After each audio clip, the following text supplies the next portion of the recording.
Krishna Chet Shri Radha Krishna Padhan Sahagana Lalita Shri Vishakam Vitamsha Om Agantamiranasya Gyananjana Shalakaya Chakshurun Militam Nena Tasmai Shri Guruve Namaha Shri Chaitanya Manobishtam Stapitam Nina Bhutale Swayam Rupa Kadamayam Tadati Swapadantikam Janmadhyasya Yutunvayati Taratashtaradeshabhigya Swarat Tene Brahmaridhaya Radhikavaye Bhuyante Asurayah Tejo Varimridham Yata Vinimayo Yatra Trisargo Mrisha Dhamna Svena Sadhana Rastu Kuhakam Satyam Param Dhimahi Redva Prenava Bhakti Shastra Vitati Sanjivani Swagama Rambhe Kamata Partudha Damani Vishwa Pagolasini Duran Me Marushakinopi Sarasi Bhavaya Bhuyat Prabhu Shri Chaitanya Kripa Nirankushamaha Madhurya Kadambini Ayam Tat Sat Bhajana Kriya. Yesterday we discussed the first two stages of bhakti, you can say, Shraddha and Sadhu Sangha. That was discussed in detail. So now Sri Vishwanath Chakravarti Thakur wants to discuss Bhajan Kriya. So he says to Tol Bhajana Kriya. The next stage is Bhajana Kriya. So this is after Shraddha and Sadhu Sangha. So Bhajana Kriya means Navavidha Bhakti. Bhajanera Madhya Shrishta Navavidha Bhakti Krishna Prema Krishna Dite Dhare Mahashakti. Mahaprabhu teaches this thing to Sanatana Goswami. Bhajanera Madhya Shrishta Navavidha Bhakti. Out of all the forms of bhakti or bhajan that are there are many forms that bhajan can take. Of the many forms that bhajan can take, Sri Chaitanya Mahaprabhu says that the best one, Shrishta, the best one is Navavidha Bhakti. The 9 angas of bhakti, Shravan, Kirtan, Smarana, Padasevanam, Archanam, Vandanam, Dasam, Sakyam, Atmanivedanam. These are the 9 angas of bhakti. So he says these are the best. Krishna Dite Dhare Mahashakti. Krishna Prema, Krishna Dite Dhare Mahashakti. He says this Navavidha Bhakti has Mahashakti, great power to bestow Krishna Prema. And of course, after you get Krishna Prema, then the bee of Sri Krishna will be attracted to such beautiful scent coming from your soul, so to speak. And then you'll get Krishna after that. Krishna Prema, Krishna Dite Dhare Mahashakti. Tara Madhe Sagar Shrestha Nama Sankirtan Nir Aparade Namule Paya Primadan. Of course, of these 9 angas are the best, but within that category, the best one of them is Nam Sankirtan, Sri Chaitanya Mahaprabhu says. Nam Sankirtan, if done without the aparad, near aparad, there are 10 aparads that can be done to the holy name, non-aparad. If you do Nam Sankirtan without the aparad, then that Nam Sankirtan will bestow the wealth of Krishna Prema. So in Gaudiya Vaishnavism, when we say Bhajan Kriya, then we mean this Navavidha Bhakti. That is Bhakti proper, you can say. Just like why I'm saying bhakti proper, like if you study Upadesha Amrita, which is giving the essential practices for bhakti. So the first 6 verses are like doorway verses. They're not, in one sense, they're not bhakti proper. In one sense. First 3 verses is Sharanagati, you can say Shraddha, Sharanagati. And then 3 verses after that just picks how we should do Sadhu Sangha. Of course, there you can say also bhakti, because we're hearing bhakti is Adal Shraddha, Tata Sadhu Sangha, Tata Bhajana Kriya. So in one sense, Shraddha and Sadhu Sangha are also part of bhakti, but they're considered as doorway to bhakti.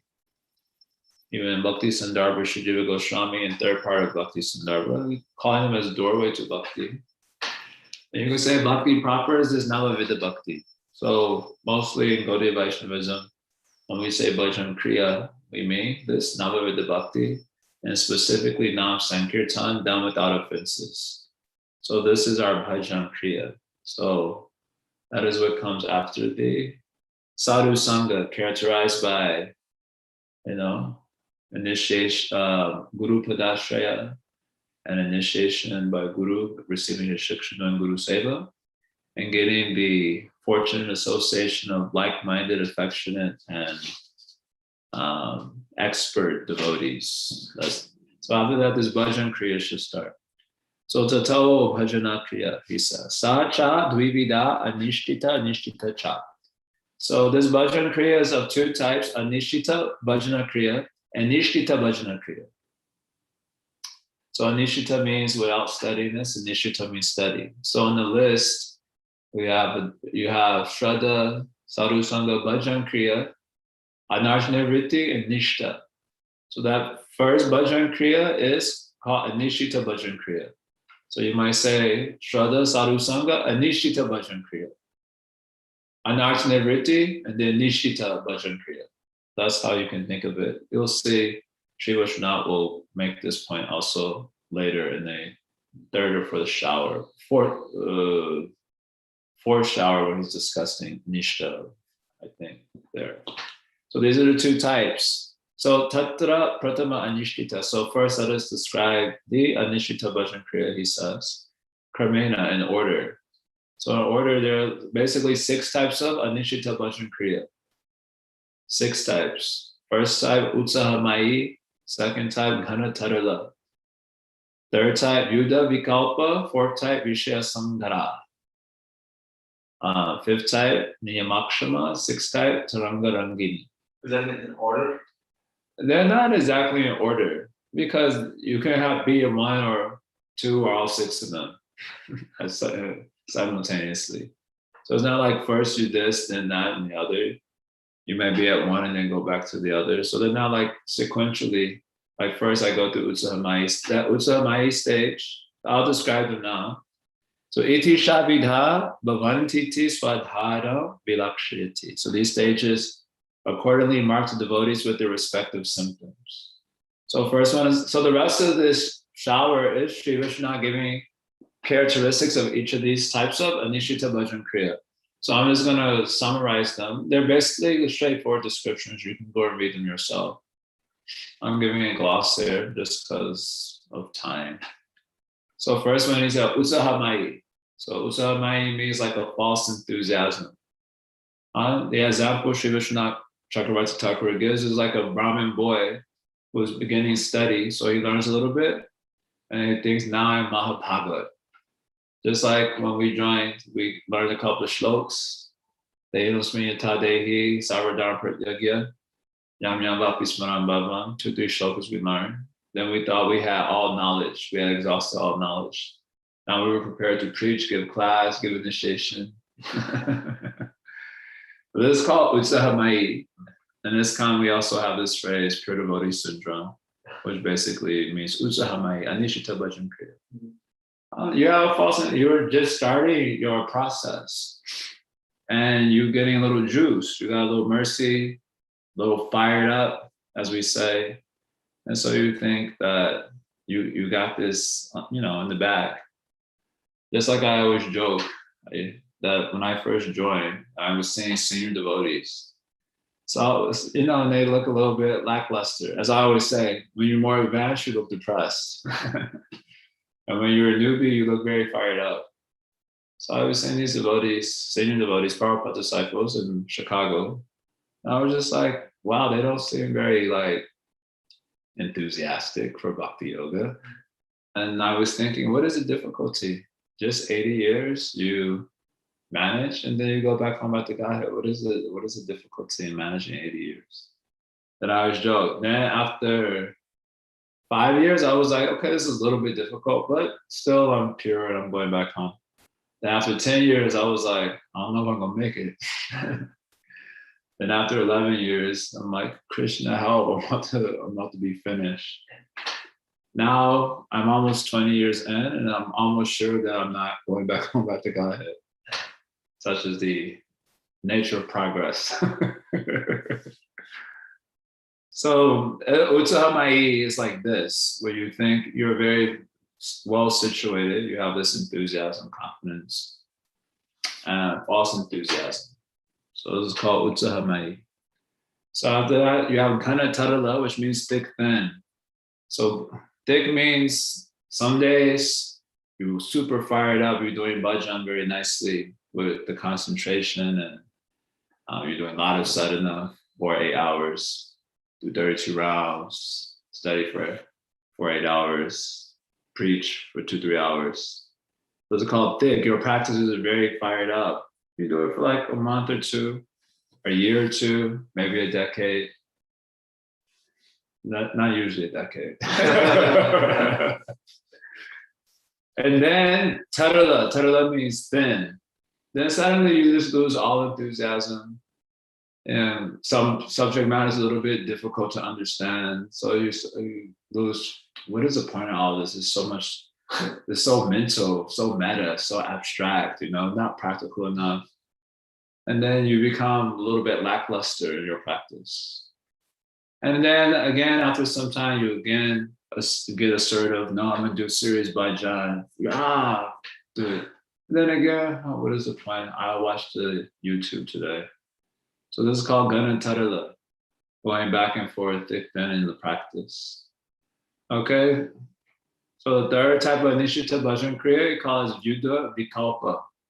Yuddha Vikalpa means you're constantly oscillating between diverse opinions about things, and getting doubts on one opinion and going to the other one, then getting doubts on that opinion and going to the other one. And this way you keep oscillating in these contemplations and speculations and becoming bewildered. So the example Sri Vishwanath gives is a person hears about Sri Chaitanya Mahaprabhu's movement, about the goal of life, and he thinks, I'll just do bhajan. There's Navavidya Bhakti I'll do, especially Nam Sankirtan I will do.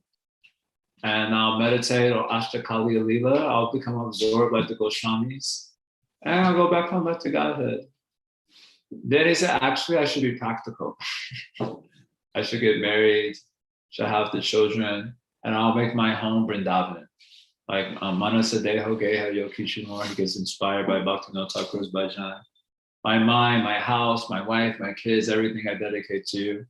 So he said, that is actually proper. That is the proper way to do bhajan. Then again, he goes back, but actually, this renunciation is very much favorable to Krishna consciousness. Most of the Lord's associates that are glorified exceedingly in the Chaitanya Charitamrita are all renunciates. If you think about it, all of them. Ramananda Roy, getting a whole chapter, he's also renounced. It's not in a renounced order, but he's renounced. Saru Damodar is a renunciate. Saru Damodar Goswami, he's a renunciate. Rupa Goswami, his life after he takes renunciation is what's talked about. Sanatana Goswami also. Everyone who gets like a whole chapter of glorification is a renunciate. So you say, actually, this renunciation, Raghunath Das Goswami, little bit, they touched on his householder life. But even when he was in householder life, he was found it appalling. And then he finally escaped it, but that is glorified. Then he gets a whole chapter also in Anchalila. Haridas Thakur. So all the exemplars are renunciates. You were studying, you hear, Krishna conscious Rag Mark Path, I should do Raghunaga Bhakti. So you're going to study the commentary to Seva Sadaka Rupena, Siddha Rupena Chatri, Brajaloka Anusarita. So Sri Vishwanath saying you have to follow you have to render Seva in your Sadaka Rupa, and your Sadaka Rupa following the Brajaloka and Gora Lila, such as, what's an example he gives? Such as Rupa Goswami. Such as Rupa Goswami. That's the example he gives. I always found it a little disturbing. I was like, how come not anyone in Nitya Navadvip like Srinivas, Srinivas Thakur? Of course, even Srinivas Thakur's example is also problematic. Yeah. We know the story in Chaitanya Bhagavat, Srinivas Thakur, Maru said, you have so much family is there, so many servants are there, but I never see you working. Siddhari, you like this example? I like this example. I never see you working. How you manage to take care of all of the responsibilities? And he claps his hands 3 times. 1, 2, 3. So Maru said, what is that? Okay, what is the purport? Yeah. So he said, 1 clap, if the Lord doesn't maintain me, one day, maintain me and my family, that day we will fast. 2nd clap, 2nd day, if the Lord doesn't maintain, that day also we'll fast. On the 3rd day, if the Lord doesn't maintain, that day also we'll fast. 4th day, nothing comes, then I'll drown me and my whole family in the Ganga. So much faith he had in the protection and maintenance of the Supreme Lord. So Srivas Thakur also not a good example. No, they're all good examples. But they're saying you're supposed to follow the Braja Loka and Gaur Lila and your in Gaur Lila, such as Rupa Goswami. So then you studying that and you think, yes, I will follow example of Rupa Goswami. I will go to Vrindavan. I'll live like renunciate. Okay, under a different tree every day is a little bit extra. I have one budget included here, so my small space will be there. And this way I will live like Rupa Goswami. Then you say, actually, that is not practical because I have so many desires, so I should dovetail the desires in a wholesome way. There's a view to be called. But then what you'll do after that is that you'll find shlokas in support of either side.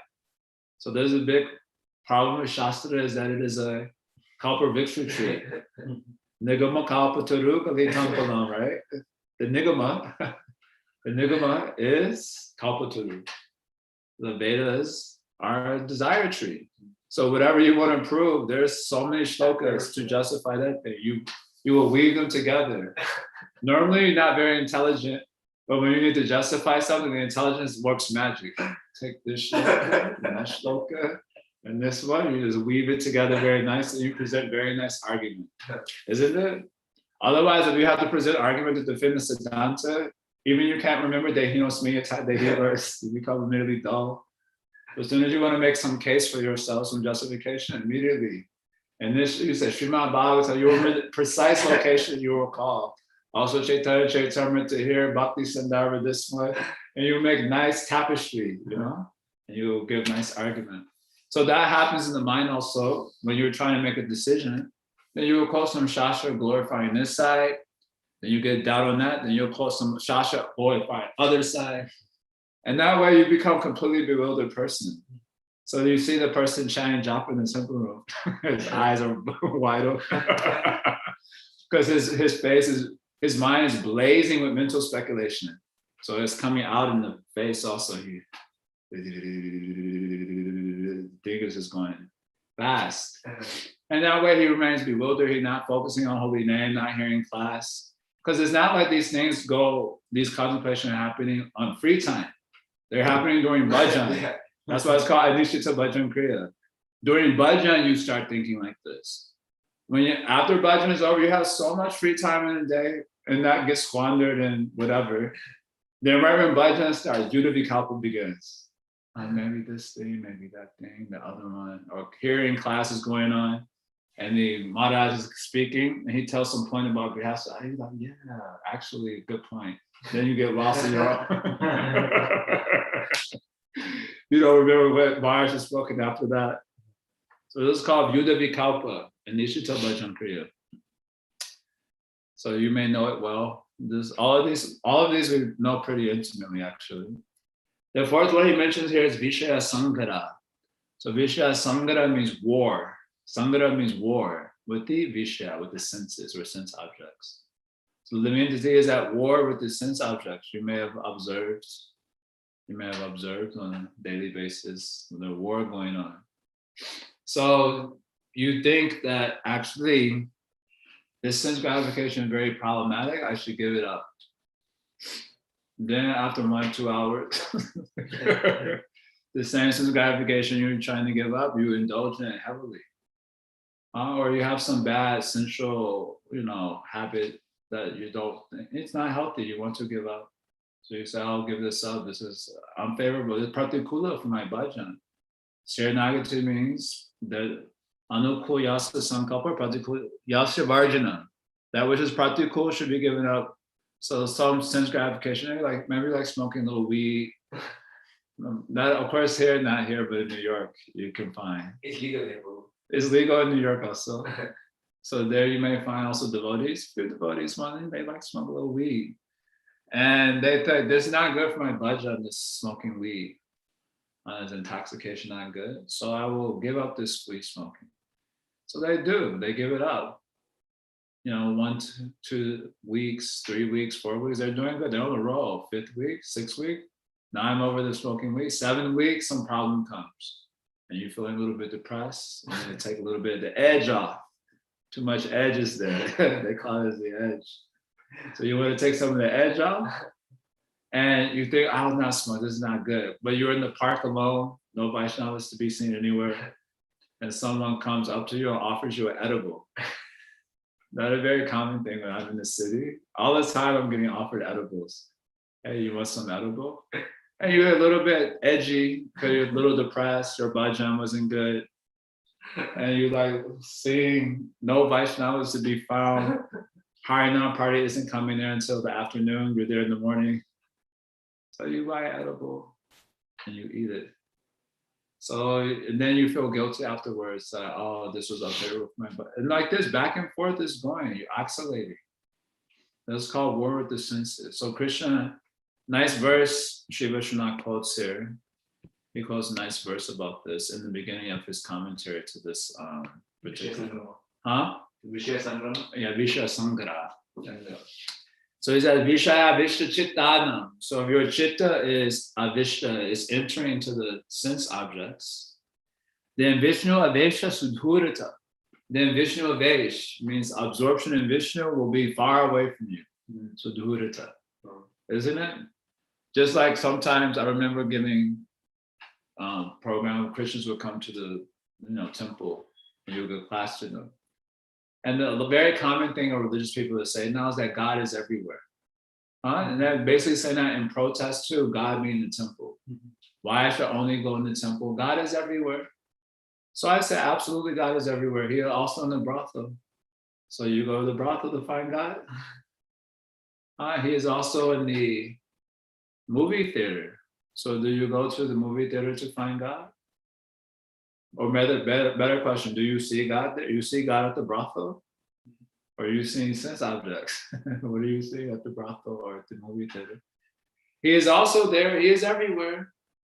For Nityananda Prabhu, he has no problem, right? So Vrindavan Das Thakur says, if you see Nityananda coming out of the bar, he's doing preaching.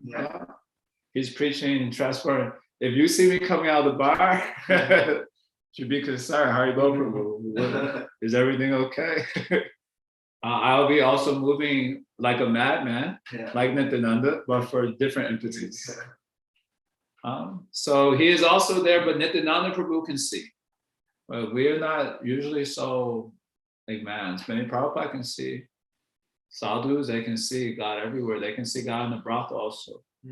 Haridas Thakur, in the middle of the night, the prostitute came.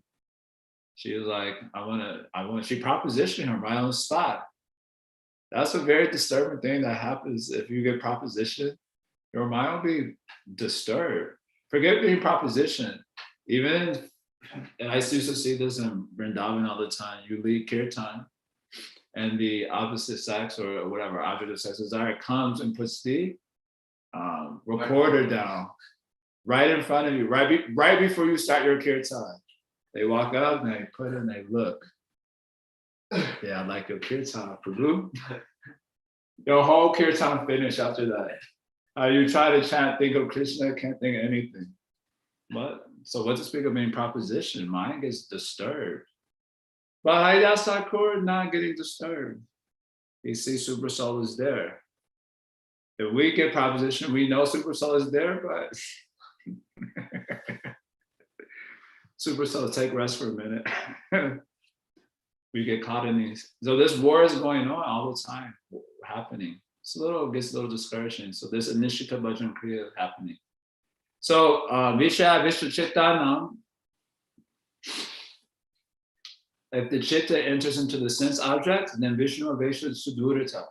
Then your Krishna consciousness, your Vishnu Avesh means absorption of Vishnu will be far away. Varuni de Gatam Vastu Rajan Naindrim Kim Apnuya. If you're trying to get an object that is situated in the east, how can you get it moving in the west? If you're trying to go to the temple in the east, how can you do it by going in the west? So sense gratification is going west, Krishna consciousness is east. So this understanding is known by all Vaishnavas. So they try to move west. Excuse me, Freudian slip. I was going to say they try to move east, but they end up somehow moving west. Fortuitously, huh? And they get a little bit confused. They were moving in the right direction, but somehow a little bit confusion came in. And then they took one turn and then ended up turning around going west suddenly. So nice verses also quoted by Sri Vishwanath Chakravarti Thakur of an example of this, Visha Sagara, a verse I also quote often. Jata Shradama Katasu Nirvina Savakarmasu Veda Dukatmakam Kama Prityage Anishara. You know this verse? Tato Vejatamam Prita Shradaloja Nishaya Jusha Manashatam Kama Dukor Dharkam Shagarhana. You know this verse? This verse every devotee should know. So I call it one of my pick-me-up verses. So this is describing a devotee who's having this type of initiative bhajan kriya. Jata Shradama Katasu, awaken. This devotee has awakened faith in Harikatha. You have faith in Harikatha? No, Jata Shradama Katasu. Otherwise, you're not sitting in class at all. You're not here on the recorder. Nirvina Sava Karmasu. You find all karma is disgusting, theoretically. Means you know they're problematic. Nirvina Sava Karmasu means you don't find karma to be any more significant than V-karma. You understand? When you're in religious life, you find karma to be very valuable, pious life to be very valuable, and V-karma is not very good. So the religious mindset is like this. They oscillate between piety and impiety. And many times devotees also kind of have a religious understanding of KC also. So piety is very good, and impiety is very not good. But devotee, nirvina sarva karmasu, sarva karma, all the karmas, whether it's pious or impious, nirvina, they find it insignificant because they've heard Bhagavat Tattva enough, Bhagavat theology, they find it all ultimately condemnable, okay? Veda dukhatmakam kama, and they also know, they know that the sense gratification will lead to dukkha. By personal experience, I know vicariously also. Everywhere they're saying that how the sense thing is leading to suffering. Parityage, they're trying to give it up also on all sides. Api anishara, although they are not in control. You have this experience? Does it sound like you familiar? You have faith? You have some faith. Nirvina sarva karmasu, you have that thing also. You don't really think piety is a little, more significant than impiety. You have that also, right? And sense gratification leads to suffering personally and vicariously. Yes, you have that also. Parityage, you also don't want to do sense gratification, but you are doing sense gratification. You have this experience? I have it on the daily, especially in New York on the hourly. Now this problem, Anishvara means you're not the controller. Ishvara means controller, right? So Anishvara, you're not in control, which means the force of your daiva, powerful. You have your nature is there and the acting out. You're trying to restrict it, you restrict it too hard, then it lashes out. Just like maybe you have chocolate ice cream eating problem. So you restrict it for 1 month, and then your nature just lashes out. What is this nonsense? And then 2 days, for 1-2 days, for the whole day, you eat 2, 3, 4. Fasting on ice cream only. Feasting on ice cream only. So this is going on. Anishvara, you're not in control. Our nature's forcing us into certain. So how do you feel about that? How do you feel about that when it happens? It must be happening regularly. Is it not happening regularly? Maybe you have Nishita Bhajan Kriya. You have Nishita Bhajan Kriya? You have Anishita Bhajan Kriya. So this is one of the types. You suffer from this sometimes. How do you feel when that happens? When this thing happens?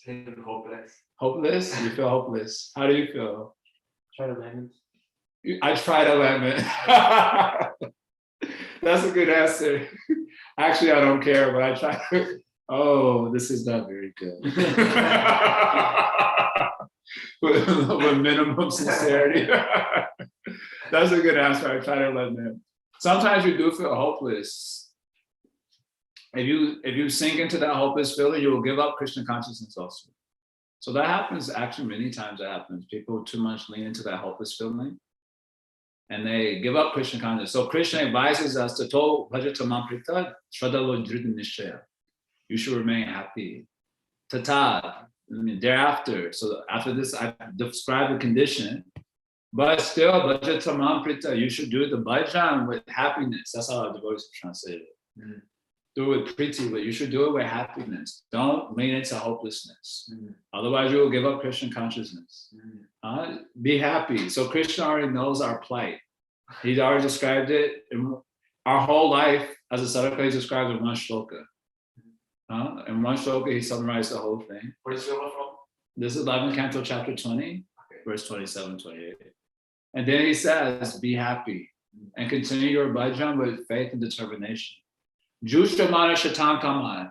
And although we know you're going to do those sense gratification, Jushtamana, that means like, and even though he's enjoying sometimes for us means regularly. Regularly, because we're doing bhajan also, but regularly we're getting a little taste of the cookie. Every now and then get a little taste. Jushtamana, the devotee laments, Darkam Shagarhaya, he repents it. So Sri Vishwanath says basically when he enjoys, but he criticizes it inside. Like this nonsense sense gratification is going to be the end of me. And then he makes determination in his heart that anyway, if I do sense gratification until I die, even if I go to hell because of this sense gratification, I will not give up this Krishna Bhakti. So he gets, he's enjoying, he's a newer devotee. He has Nishtha Bhajan Kriya. But he enjoys criticizing. He's not like enjoying like, yeah. He's not enjoying like that. He criticizes, this is not very good, but Anisha, I'm a little bit out of control right now. I don't have enough taste in my bhajan. So this is happening. But he doesn't give up hope. He remains determined. He remains faithful. He remains also largely happy. And he just carries on with his bhajan. So this is a nice inspirational verse. Yeah. Whenever I'm feeling like that hopeless feeling got me good, I go on. And you can read our devotees' purport to that. Our devotees is kind of a commentary for that. Very nice commentary. Very inspiring. So this is the Vishaya Sagara, the war. No. Vishaya? You said war. The war. Sangara. Sangara, yeah. Sagara is like ocean, whatever. Sangara, so war with the senses. Okay, Niyamakshama. Niyamakshama means an ability to hold the vows. So you say every Kaddashi, I will chant 32 rounds, I will read 3 hours, and then Kaddashi happens to be tomorrow, and you weren't aware of that. So you start from the next Kaddashi. The Niyamakshama means inability to maintain vows. So you make some vow and then you can't keep it. So this is also a type of Anishita Bhajan Kriya. Sri Vishwanath comments that the difference between Vishaya Sangara and Niyamakshama is that, and Vishaya Sangara is the inability to give up the things that are unfavorable for your bhajan. And Niyamakshama is the inability to improve your bhajan, to do the things that are, to level up, reach the next level. And so that is the distinction between the two. They're a little similar, but he says it's the distinction. The last one is Taranga Rangini. Taranga means waves. So Taranga Rangini means riding the waves of bhakti. So if you do bhakti, internal energy of the Lord, and you do nice bhakti, so as Krishna is all attractive, his internal energy is all attractive. Mm-hmm. And you associate with that all attractive, you become attractive. Mm-hmm. And people become attracted to you, and they want to worship you. They want to give you some special privileges that others do not have. They want to give the wealth, give things. So when that starts to come, the Nishita Bhajan Kriya of this type is like, yeah, this is nice. Jai, Haribo, Krishna consciousness ki Jai.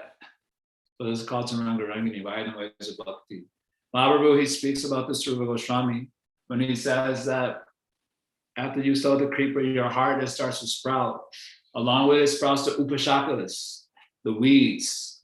The weeds also grow up with the bhakti. So you're doing bhakti, Hare Krishna, Hare Krishna. You're doing your hearing, and the bhakti creeper is being watered by that, but the weeds are also getting watered simultaneously. And if you're not attentive to cut out the weeds, then they'll eventually grab the creeper and kill it, suffocate it. So the same thing happens when you do bhakti yoga. Then so many other things come. That's why we already said, Sri Vishnu already said, bhakti is like a desire tree. So it can fulfill all sorts of desires. Even you may have some, I actually saw this a lot in Vrindavan. You have some desire that's just kind of in the back of your mind, not so heavy, but it's like kind of just some, walk past a little donut shop, and you're like, that looks like a good donut. I can have one of those. And then 5 minutes later, this devotee could run into this devotee. He's like, yeah, I bought these donuts and I got a few extras, Would you like one? You're like, oh. I just thought that that happened to me quite a bit in Vrindavan. It was quite interesting. So you may find that all sorts of desires get fulfilled by doing bhakti yoga. Before you were devotee, before you were particularly like a brahmachari, let's say, then you were not very attracted to any lady. Then you became brahmachari. Now so many options are coming up. That happens many times, almost all the time. The brahmacharis in the movement, especially they become preachers. Then you become very attractive. Then options are coming up, and you like that. You enjoy it. Someone's giving you special privileges. They like you. You can come to their house, their palace house, palatial house. They buy you nice gadgets. They glorify you. They invite you to all their. They introduce you to all their friends who also have a lot of opulence, and you preach to them also. And this way you enjoy. So this Taranga waves means upashakas. So the upashakas basically two categories, bhukti, mukti. Mm-hmm. So Maru says the upashakas are basically bhukti, mukti, mancha. Desire for bhukti and mukti. Then he mentions other upashakas also, nisidachar, jiva himsana, kuti nati, labha puja pratishta. These are some of the main ones he mentions. Nisidachar means inappropriate behavior for those who want perfection. Jiva himsa, violence to other living entities. Kuti nati, duplicity. What are some of the other? Labha puja pratishta, worship, distinction, fame. So these upashakas are very powerful. They're a little subtle also. So they grow with the bhakti creeper, which is also subtle, because we also already heard, you cannot always tell how bhakti is growing in you, how you're making investment. But if you're not attentive to this, they will suffocate the creeper. You'll be finished. You'll be killed. So this is the 6th type of Nishita Bhajan Kriya. So in this way, having described these types of Anishta Bhajan Kriya, Sri Vishwanath Chakravarti Thakur concludes the 2nd shower. So that was the end of the 2nd shower. I gloss it, you can read it. It's very straightforward reading, nothing very complex or anything subtle. So, what type of Bhajan Kriya you're doing? Anishta Bhajan Kriya? Of course. Huh? Nishita? You're doing Nishita? When we get to Nishita, Sri Vishwanath gives very practical signposts tell us that we're doing Nishita, such as not falling asleep during Bhajan. Then he says, in Shravan Kirtan Smarna, the tendency to sleep increases with each anga. So in Shravana, it's a little bit, but then when it comes to Kirtan, maybe non-Smarna. But when it comes to Smarna, then immediately Japa, it increases. So this is a very practical one. Then another one, he goes, well, we'll get to that when you talk about Nishita. So no one can even think that they got Nishita, Vajra, and Kriya. He says, he'll say that these indicators that he mentions, the indication of Nishita. So there's no, like sometimes someone says, I think I might have attained the platform of Nishita. It's like, let's test it out. There's some easy tests. Okay, so we'll stop here. Nishita, Vajra, and Kriya we discussed. If anyone wants to ask anything, we can ask. Let's see here.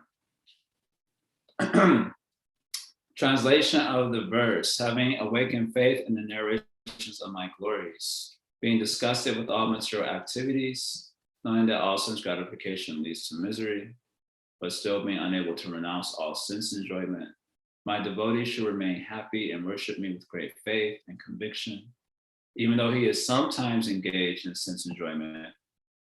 My devotee knows that all sense gratification leads to a miserable result, and he sincerely repents such activities. Nice verse. Does Anicca Bhajan Kriya produce some results? Yes, frustration. The most prominent result that comes from Anicca Bhajan Kriya. Of course, Anicca Bhajan Kriya produces a result. The result is, as you keep doing it, you get favorable results. Frustration is a favorable result. Why is frustration a negative result? Doesn't have to be. Frustration is good. Frustration with the nature of your bhajan will inspire you to improve it. So frustration is also a favorable result. But the main favorable result that comes from it is anarthana vritti, right? Because that's the sequence.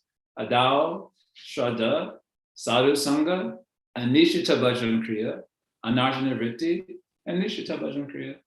So when you're doing Nishita Bhajan Kriya, anarthas are going. And then when sufficient amount of anarthas go, then you attain Nishita Bhajan Kriya. Your Bhajan Kriya becomes fixed. So it's producing good result of removing anarthas.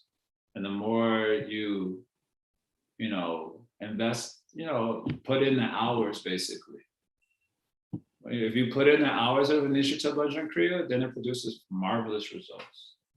The marvelous result is that anarthana vritti is going on.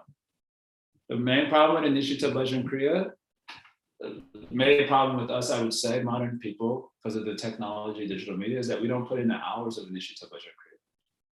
So it's not happening. We have maybe our 2 hours of japa, maybe 1 hour reading, 1 hour hearing. That's 4 hours. That's like remarkable. If 4 hours you're doing of your day, for the modern Hare Krishna devotee, I would say that's pretty remarkable. Especially if you have like other responsibilities. 4 hours is like I see these grihastas, they're like Superman to me. I don't know how, I mean, not all of them obviously, but a lot of them who are still trying to be bhaktas, like I know some grihastas, they chant 16 rounds, they hear one class at least, and they study, and they work 8 hours, and they take care of kids and wife. I'm like, you're an Ubermensch. You know this word Ubermensch? Ubermensch basically means like a Superman. Yeah. It's a Nietzsche word. It's like incredible. I'm like, you have incredible abilities and powers.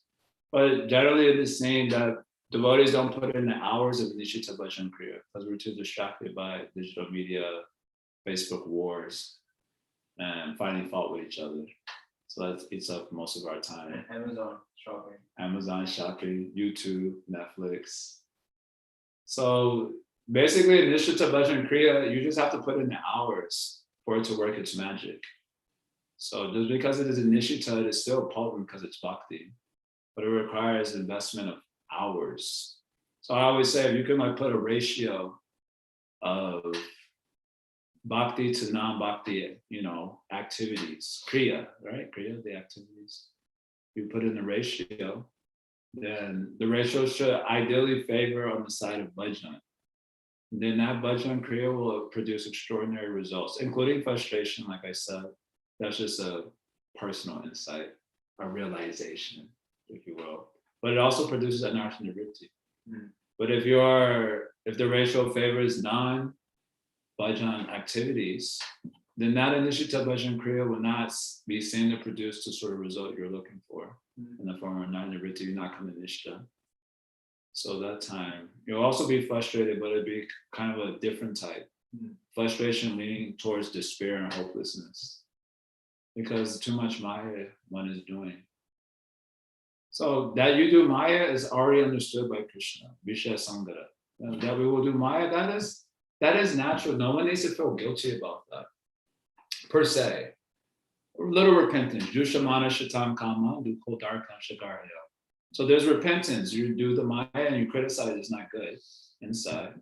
Try to lament. But that is expected. That is okay. That doesn't have to be the end of the day. But you should also, all of us, we should put the effort to make sure that the ratio stays largely positive. Okay, maybe you have a bad day, so you're depressed, so you do mostly Maya. But then after that, you make up and you do mostly Krishna. Keep it positive. And there's some hope. Are the conceptions that we have in KC relevant to whether or not we reach the stage of Nishta and higher? The concepts, like how you, your concept of things, will that determine how far you can go? The answer is yes. They have this language in the New Age world a lot. They call it limiting beliefs. They call it like that, right? The limiting beliefs, you know. Only the sky is the limit. I don't know how they put it. You know, some cringy language they use. But basically, your conceptions do put the limiters on your ability to even perceive things. Just like, for example, I'll give an example. When you have like a fighting going on. Let's say with the COVID vaccine issue. For example, just give me an example. A neutral one. So the difference is you can see people are in a particular paradigm of thinking. And a lot of the logic that's applied is consistent with the paradigm of thought that you're operating in.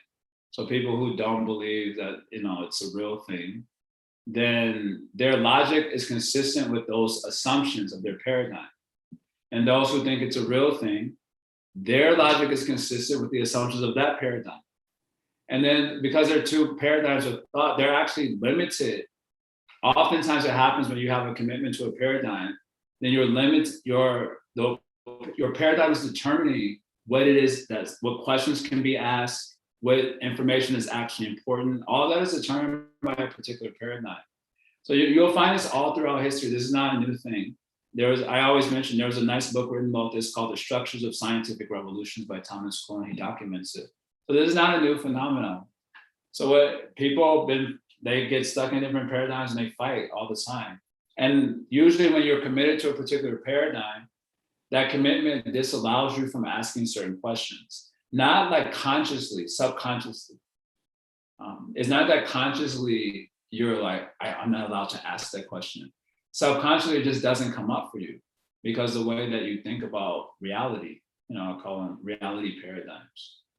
So then you have someone who presents another idea that exposes an anomaly in your paradigm, right? And then that anomaly keeps putting pressure on your paradigm and it forces you to engage with it. So when you're forced to engage with the anomaly, what happens is that you have to acquire new conceptions to deal with the anomaly. That particular paradigm has to acquire new conceptions to deal with the anomaly in the paradigm. And then those new conceptions often invites a person of an old paradigm to step into a broader paradigm of thinking. I don't know, I think an example in science also, they tell like Newtonian physics versus quantum physics, for example. I think that's a common example given. I think this example is also given by Thomas Kuhn in his book. So Newtonian physics has so many, their paradigms has so many anomalies that quantum physics was able to address. And those new conceptions allow them to move into a broader understanding of things. So, I've heard. I'm a little skeptical always, but so I've heard like this. So yeah, your conceptions do play a role in how you're going to make progress. That's why devotees usually stress on Sambandha Gyan, right? Otherwise, if you don't have proper Sambandha Gyan, that's going to limit your trajectory naturally.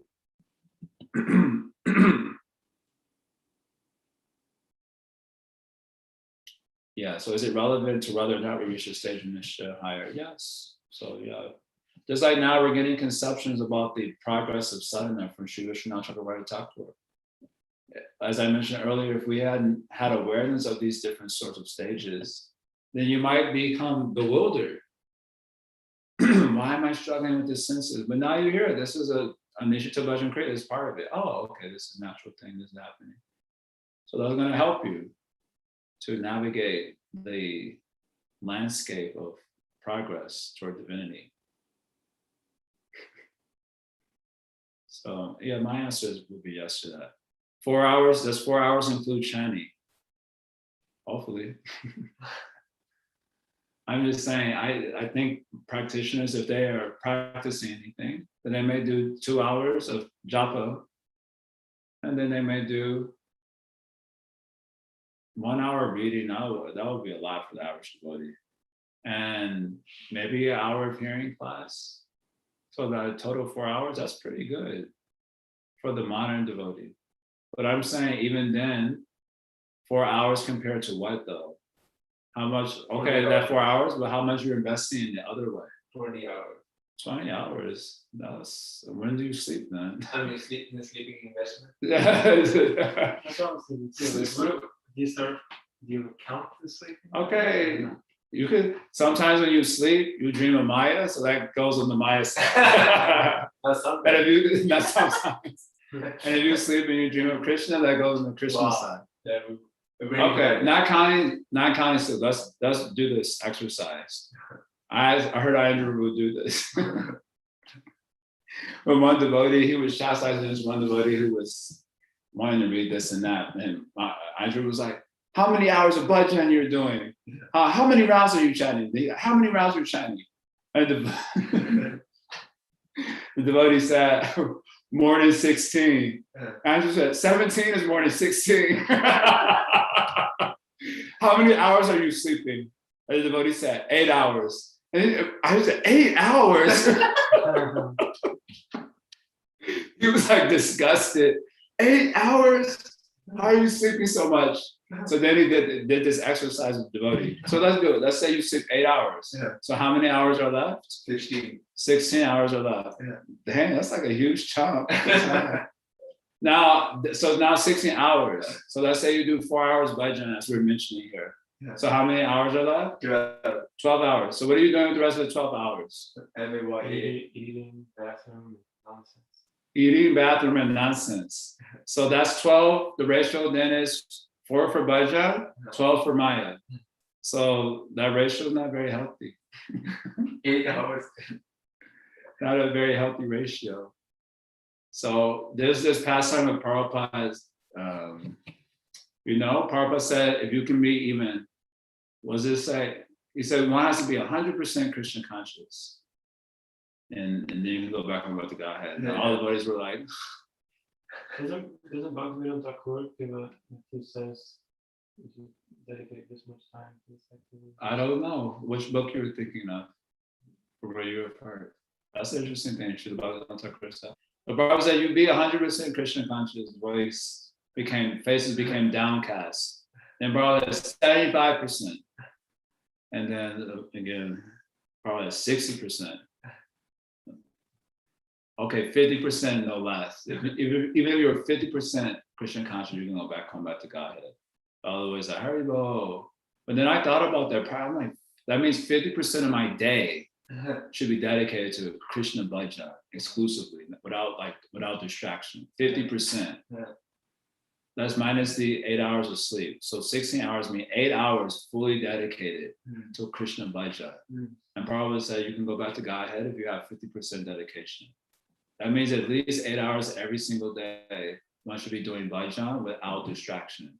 Well, outside of our bhajan, which includes hearing, chanting, and such, we also have our services. So that also counts for sevas, especially if done with the meditation on Krishna, because one can serve and think of other things too. So you serve and you also think of Krishna. Anyway, not such easy thing. Okay. So anyway, Nishita Bhajan Kriya is wonderful, but it requires us to put in the hours. That's the message. Then you can see the magic. Otherwise, no magic. Okay, any last things? I think all the questions I answered here in the chat box. We finished here. I'm not going to do class tomorrow, FYI. I have to get ready. We're doing a little retreat for our Bhagavatam Men's Sangha here in Ypsilanti. And anyway, I won't be available because I have to do other things before we go out for the thing. So no class tomorrow. Harinam Tatsat, thanks a lot. Shri Bhagavatam Ki Jai, Shri Prabhupada Ki Jai, Shri Guru Padma Ki Jai, go from Nandi, go later.